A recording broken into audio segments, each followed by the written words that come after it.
Hey there, Sharon Horne-Ellstrom here. Welcome to day 1877 of What You Up To Now, documenting the journey.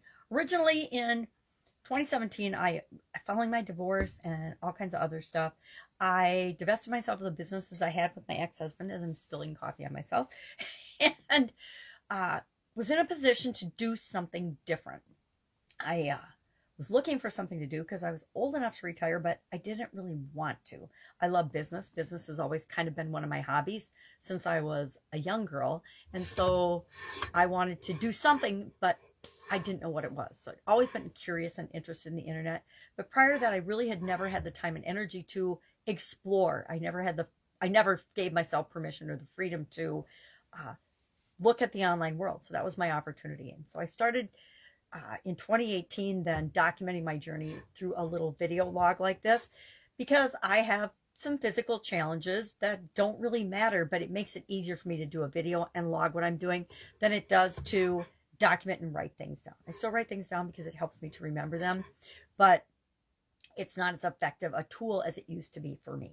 So today and every day, I produce a couple of pieces of content. One is this journal, just documenting what I'm doing. Another is an idiom for my Supersize Your Business group, where we look at an idiom. An idiom is something that means something different when the words are put together than when they're taken individually. And we've covered over 1,500 of them so far. I started doing it because I was moving and I needed to find a quick way to do content for that group every day. And so I found a book that was my kids, and I started doing idioms, and I kind of got hooked on them because I find it's so important to know what things mean, but not only what they mean to us, but what they mean to other people as well. It helps in all the different areas and aspects of our life and understanding communication, mental well-being, etc. And so I've kind of been doing it. One of these days I'll stop doing it and I'll do something else. But for right now, I like it. It's one of those things that helps my short-term memory and my thinking process, because I have to pick an idiom, then I have to research it. What does it mean? Where does it come from? And then I have to think about, well, how could I use that idiom or that expression to grow and build and supersize my business? What does it have to do with my business? And then I try to say, okay, well, how can I use it in a positive way to grow my business? And then I share that in that group every day. And so today's was memory lane, a trip down memory lane, a walk down memory lane. There's several versions of it, but I shared a tool that I've used for a long time since I was in corporate America. And that's called an awesome file, where I just keep things that make me feel good, right? Things that happen. And it might not be just work-related things, but things that make me feel good. And that saved me in one of my corporate jobs, where the environment and the expectations and the situation and the culture was really, really bad. And definitely really, really bad for me. The people in the culture didn't think it was bad, but me coming into it was like, whoa, brick wall, crazy bad. So I talked about that. And then I also said, share your favorite story. Share your favorite business memory, or one of your favorite business memories, because I have literally hundreds or even thousands of awesome business memories and things that make me feel good.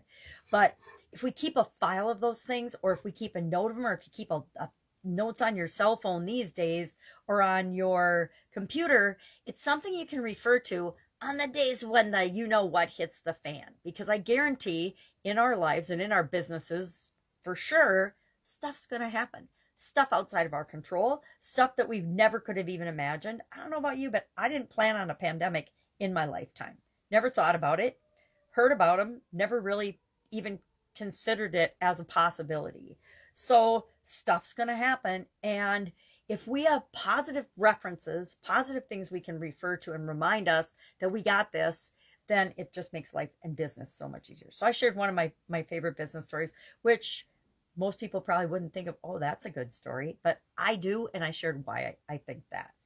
Our topic for the Get Your Goals Annual Challenge today, we're focusing on mental well-being and mental health this month, the month of March. And we talked about memory, different types of memory, how to improve our memory. And then again, I said, you know, share one of your favorite memories. Instead of as humans, we so easily focus on the negative, focused on past mistakes we've made, but we need to flip that around and focus on the positives in order to create more of those in our life. So we talked about that, and how memories are classified and things are categorized, because scientists like to categorize things, just like I like to use my life framework. They like to use their different categories and frameworks to group things for better understanding, right? That's why we use processes and systems and procedures and frameworks. And that's why we have habits and routines and rituals and things that we do. All right, that's it. If I can help you anyway, I'm traveling in 2 days and I have not even thought about what I'm going to pack. I started to make a little handwritten list of stuff I need to pack to help me remember things. But probably Thursday night, before we leave Friday morning bright and early, I will be throwing stuff in a bag to go. I've gotten pretty good over the decades at just packing and knowing what I need to bring. All right. If I can help you anyway, ask. Otherwise, have a fantastic day, and I'll be with you tomorrow.